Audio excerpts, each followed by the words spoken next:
Some few weeks ago, Ghana went to IMF and the whole country started debating about it, of course.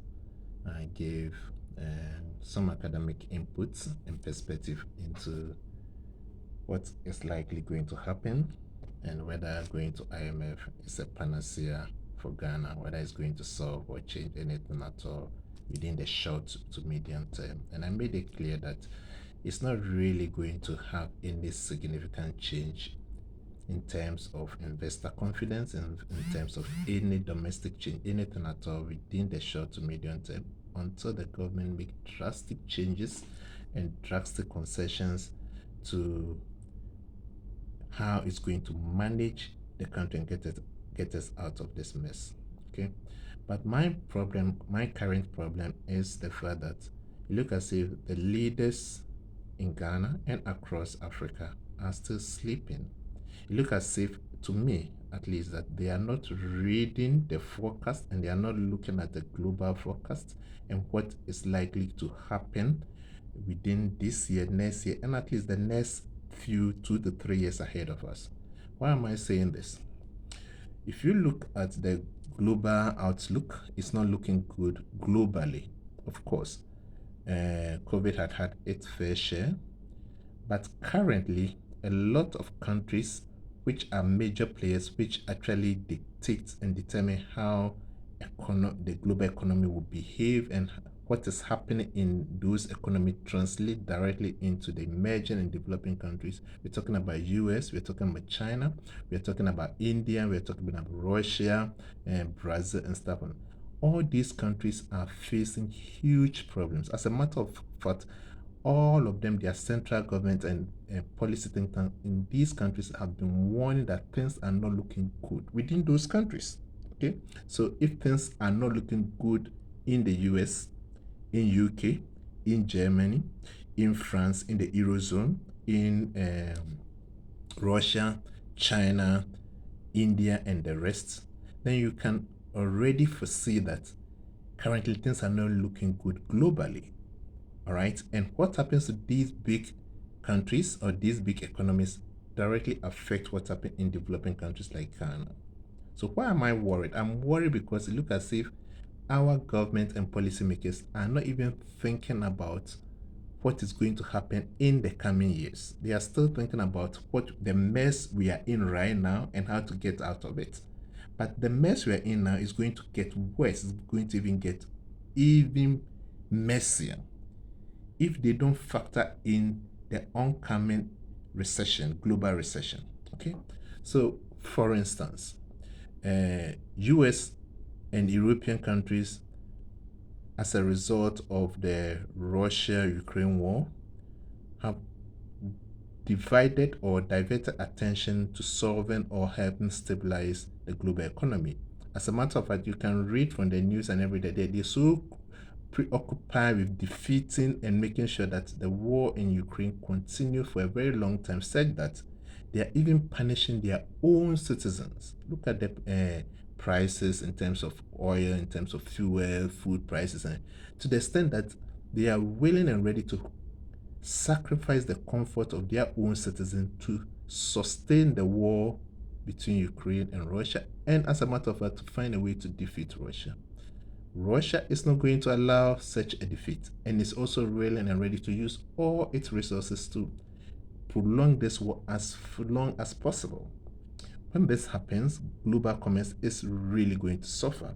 As a matter of fact, all the subvention or all the intervention that developing countries get is going to vanish. As a matter of fact, some of our students have suffered the situation where scholarship have been withdrawn, where internship support have been withdrawn, and the same thing is happening on the global scale or between countries scale, where subvention and support to national economies and developing countries are going to be withdrawn or drastically reduced. Again, as a result of what is going globally, international trade is suffering a lot as a result of the sanction. Okay, so companies that propel or make sure that the global economy is functioning, are withdrawing from emerging economies, or they cannot trade freely with Russia or China. We all know what is going on between China and US and EU and all those kind of stuff. As a result, companies are actually suffering in terms of production, in terms of export, in terms of all those that help shape the non-military export. Okay, so currently the only export or the industry that is really booming and really declaring huge profits are the military sector. Okay, those military industries producing weapons and those, they are getting all the investment, and they are declaring huge profit, and they are looking very good. Why? Because we've been all drawn into this cold war, right? Unprepared, but the globally have been drawn. So if you look at the expenditure data, all Russia is mapping up. It's investing a lot in high grade military. China, India, all nations are currently investing rather in military grade weapons, right? And all the gains that we made turning our economy towards green energy is being reversed. Look at currently, EU has made a total turnabout or forgotten about all its green energy. Now it's importing coal and all the green energy stuff that is gone. Why? Because of the fear that Russia is going to cut supply, and as a matter of fact, has actually indicated it's going to cut supply in the oncoming winter. And so EU itself is struggling for survival. When such countries that supported developing countries are struggling for survival, then you realize that the developing countries themselves might have strong strategies in place to sustain and to protect their economy as a result of what is going on currently and what is going to come. If I look at my country, Ghana, I'm afraid for my country, Ghana, because I don't see any indication at all. Looking at domestic policies, what is Ghana government doing currently to revive the economy? We don't have any alternative, or at least I've not come across any alternative apart from we are at IMF. That's all. So what happens if a negotiation at IMF fails? It means Ghana is doomed. Assume it even succeed. Is 3 billion enough to sustain our economy right now today and going forward to face the onslaught of global recession? I'm afraid not.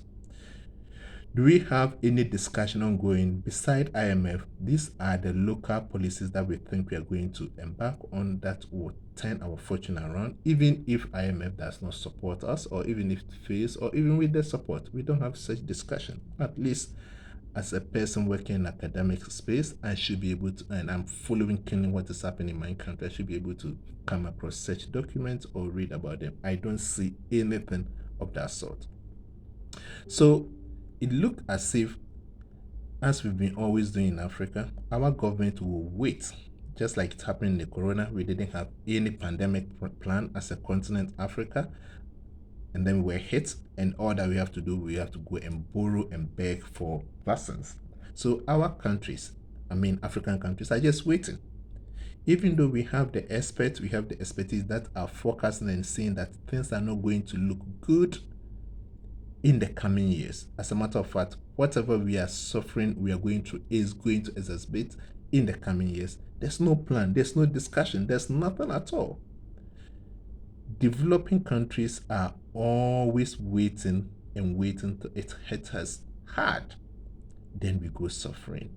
Why is it happening? Because most of what we call our leaders are nothing but noisemakers. They are not leaders. They have absolutely nothing in their head. And they don't also listen. And when you talk, they take it as criticism and they paint you as a party supporter, whatever it is. Ladies and gentlemen, my fellow Ghanaians, our country, Ghana, is in a mess. We have no money because investors have refused to believe in all the things that we are saying we are going to do. They know that it's not going to yield anything, so they are not just giving us money, they are not lending us any money. And the expenditure cut that we need to do, we are not able to do it.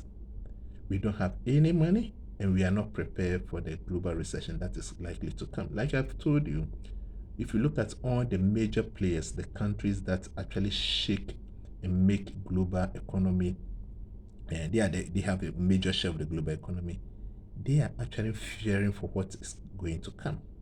The question then is, how is Africa preparing for the oncoming global recession?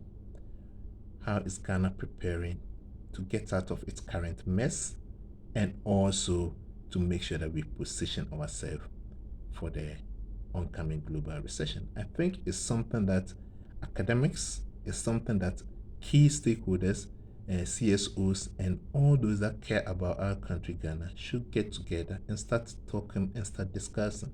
And I also strongly think that it's time the government start listening to experts and start politicizing every suggestion. It's time for us to sit down and start thinking about our country. What are we going to do to get out of this mess without any political, just making sure that you are party painting opinions? No. How are we going to get out of this mess? How are we going to get our country fortified against the global recession that is oncoming? That is something that I think we all have to start thinking about, because things are not looking good and it's going to get messier. In 2021, around December, I wrote a piece of an article and I detail a lot of things that's likely to happen in 2022. Unfortunately, most of the things, I wish I was wrong, but most of the things that I stated have actually happened to our country. The fact that I pointed out we are likely going to go to IMF because things are not looking good. And I also came out to say that going to IMF is not a panacea. It's not going to help us if we don't have domestic policies that we look within and then bring all our expertise together and then manage our own economy, because things are not looking good. So I want to put this video out there to invite all experts, to invite all people who really think about Ghana, all stakeholders, to start thinking about how do we pool our resources together to get our country out of this mess. Thank you.